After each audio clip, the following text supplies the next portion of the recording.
इसमें हम लोग देखते हैं प्रश्नावली 4.1, ठीक है। इसमें हम लोग देखते हैं 4.1 में दिया क्या है, द्विघात समीकरण। क्या दिया क्या है? द्विघात समीकरण। ये हम लोग द्विघात समीकरण को अगर हम लोग देखते हैं, द्विघात समीकरण, ये द्विघात समीकरण जो हम लोग को दिया गया, ये समीकरण दिया गया, जांच कीजिए कि क्या निम्न द्विघात समीकरण है। तो द्विघात समीकरण को निकालें कैसे, पता होना चाहिए कि द्विघात समीकरण होता क्या है। द्विघात समीकरण होता है तो वैसे समीकरण जिनका जो अधिकतम घात जो होगा क्या कहलाएगा, दो दिखाएगा। क्या दिखाएगा? दो दिखाएगा। जैसे हम लोग बोलते हैं कोई भी संख्या लेते हैं, जैसे बोलेंगे ये x² plus bx plus c बराबर 0। ये b c, ये तो हम लोग को अचर संख्या होता है, 1 2 3 गिनती में जो रहता है। और ये मेरा अल्फाबेट है x² प्लस x, और इसी में हम लोग देखते हैं कि बराबर 0 कर लेते हैं तो ये समीकरण में आ जाता है। क्या आता है? समीकरण। तो हम लोग को ax² plus bx plus c बराबर 0 है, तो ये मेरा द्विघात समीकरण है। अगर इसी जगह पर अगर हम लोग करें ये x³ plus bx² plus cx बराबर 0, क्या ये मेरा द्विघात समीकरण है या नहीं है? नहीं है। कैसे नहीं है? क्योंकि इसका अधिकतम घात 3 है। तो अधिकतम यहाँ 2 भी तो दिख रहा है सर, अधिकतम घात। हाँ, किसी भी समीकरण का अगर जो सबसे बड़ी घात होती है उसको देखना पड़ता है, और अधिकतम घात अगर हम लोग यहाँ क्या आ गया 3, इसलिए मेरा द्विघात समीकरण नहीं होगा। क्या बोला है? द्विघात। घात मतलब जो उस पे माथे पे रहता है, द्विघात यानी 2 का ही घात होना चाहिए। त्रिघात ये नहीं, रैखिक नहीं, हम लोग क्या चाहिए? 2 ही घात चाहिए। केवल कितना घात चाहिए? 2 घात। इसमें हम लोग इसको बना के देखते हैं। सबसे पहले इसमें क्या करेंगे, हम लोग इसको तोड़ेंगे, तोड़ के समीकरण में लाएंगे, तोड़ के क्या करेंगे? समीकरण में लाएंगे। यहाँ हम लोग देखते हैं, इसको सॉल्व करके देखते हैं, x प्लस 1 का स्क्वायर है, इसका मतलब a प्लस b का होल स्क्वायर है। क्या है? x प्लस 1 का अगर स्क्वायर है, इसका मतलब है कि इसको मान लेते हैं, अगर हम ये x प्लस 1 का अगर होल स्क्वायर मानते हैं, पलक को x प्लस 1 का अगर होल स्क्वायर मानते हैं तो इसको हम लोग क्या मानेंगे? ये इसको क्या मानेंगे? b। और हम लोग जानते हैं a प्लस b का जो होल स्क्वायर होता है उसका क्या फॉर्मूला होता है? a square plus b square plus 2ab। a square plus b square plus 2ab। तो इसको हम लोग a के जगह पर क्या मानेंगे? x के जगह पर यहाँ a माने हैं, आने के जगह पर x बैठा देंगे, और b के जगह पर क्या बैठा देंगे? 1 बैठा देंगे। अब यहाँ तोड़ते हैं, यहाँ क्या करेंगे? a square plus b square plus 2ab हो गया?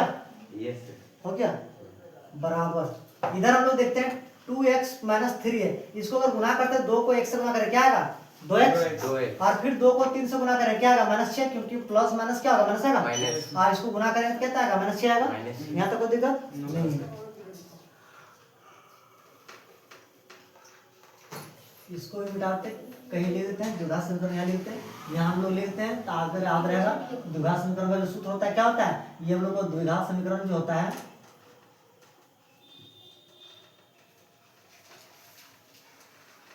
द्विघात समीकरण जो होता है उसका होता है ये x² plus bx plus c बराबर 0 के मेथड लगाना है ना, यही समीकरण लाना होगा। तो हम लोग क्या करें, इसको हम लोग लाते हैं इधर ले आते हैं, क्योंकि हमको बराबर में 0 लाना ना, इसको इधर ले आते हैं। क्या होगा? ये x² प्लस 1 का स्क्वायर करें क्या निकलेगा?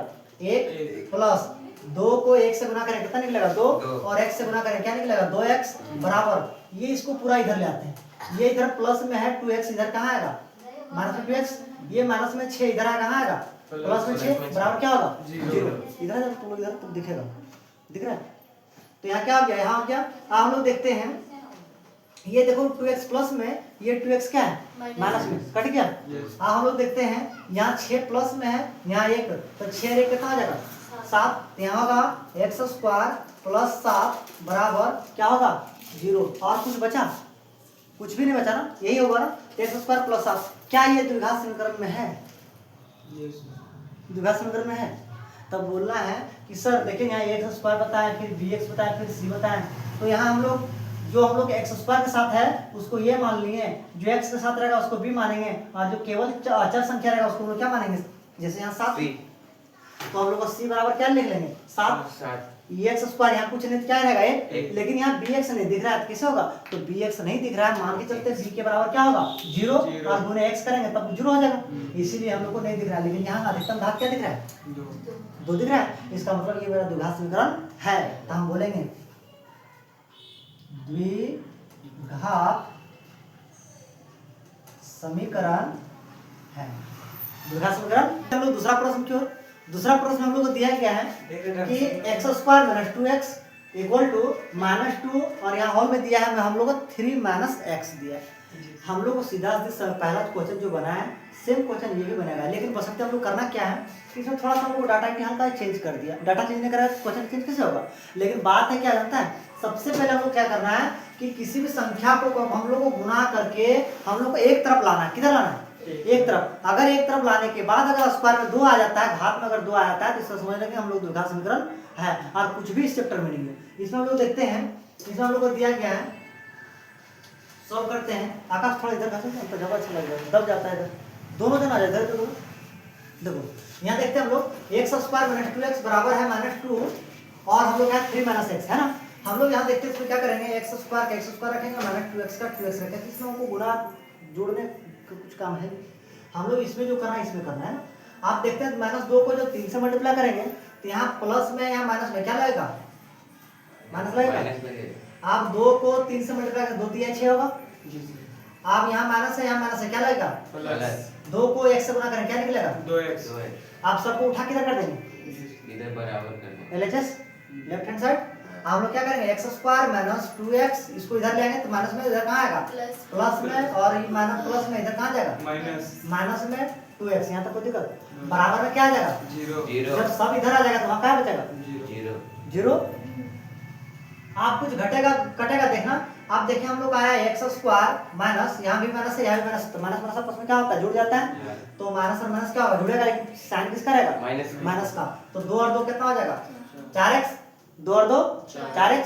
आप लोग देखते हैं प्लस 6 बराबर क्या हो गया? 0। क्या ये द्विघात समीकरण में है? यस। तो हम लोग को जांच करना बोलता है क्या द्विघात समीकरण है? बोलेंगे हाँ द्विघात समीकरण में है। तो यहाँ लिखेंगे द्विघात समीकरण, द्विघात समीकरण है। द्विघात समीकरण है, यहाँ लिख देना हाँ द्विघात समीकरण है। क्या इस तरह का प्रश्न नहीं बनेगा? Yes sir. हम आगे के अगला कुछ प्रश्न क्यों आते हैं? कोई दिक्कत इसमें आपको बताना है? चलो ठीक है, आगे हैं प्रश्न संख्या 2 को। ठीक है, प्रश्न संख्या 2 में हम लोग देखते हैं, इसमें हम लोग को दिया गया है एक आयताकार भूखंड का क्षेत्रफल 528 मीटर स्क्वायर है। क्षेत्र की लंबाई मीटर में, चौड़ाई के 2 गुने से 1 अधिक है। हमें भूखंड की लंबाई और चौड़ाई ज्ञात करनी। अच्छा बताओ, हम लोग को अगर आयताकार भूखंड जो होगा, एक आयताकार इस तरह होगा जिसकी लंबाई अलग होती है, चौड़ाई अलग होती है। Yes sir. आयत तो इस तरह बनता है, तो ये हम लोग का लंबाई है, ये हम लोग का क्या है? चौड़ाई है। तो हम लोग को बोला है एक आयताकार भूखंड का क्षेत्रफल दिया गया। भूखंड का क्षेत्रफल कितना दिया गया? 528 मीटर स्क्वायर दिया गया। Yes sir. बोला है उसकी लंबाई जो चौड़ाई के 2 गुने से अधिक है। हम मानते हैं, हल करते हैं। माना लंबाई चौड़ाई से अधिक है, तो माना कि आयताकार भूखंड की चौड़ाई बराबर क्या माने? x metre. क्या मानते हैं? x metre. आयताकार भूखंड की चौड़ाई क्या माने? x metre. और लंबाई क्या मानेंगे? y metre. लंबाई क्या मानेंगे?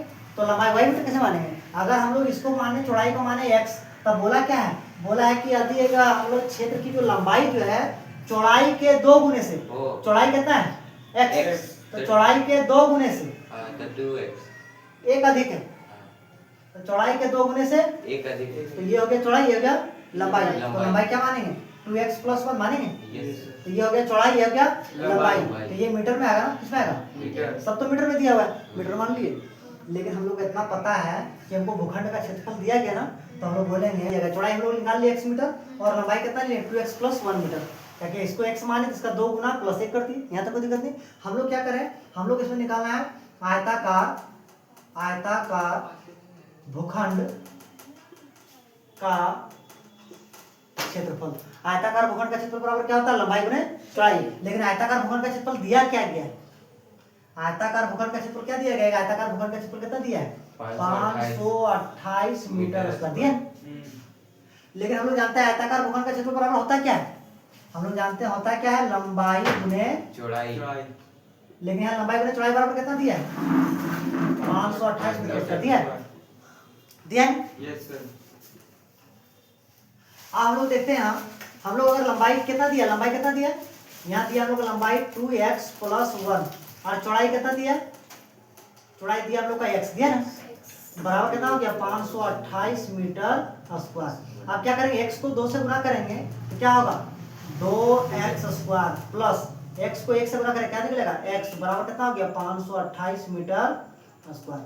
हम लोग को निकालना क्या है, बोला है आयताकार भूखंड का क्षेत्रफल निकाल करने बोला था, लेकिन हम लोग बोला था इसको द्विघात समीकरण के रूप में व्यक्त करिए। कौन सा रूप में, तो समीकरण के रूप में व्यक्त कराने की इसको इधर ले आएंगे, क्या करेंगे 2x² प्लस x, ये इधर आएगा, ये प्लस में इधर कहाँ आएगा माइनस में 528 मीटर स्क्वायर। ये क्या होगा 528 इधर आएगा, 528 आएगा, मीटर स्क्वायर इधर थोड़ा लाएंगे, समीकरण बना रहे तो बराबर क्या होगा 0। ये हो गया हम लोग का आंसर, ताकि हमको समीकरण में बना के दिखाना था, हमको कुछ नहीं करना, कोई दिक्कत, यह हो गया।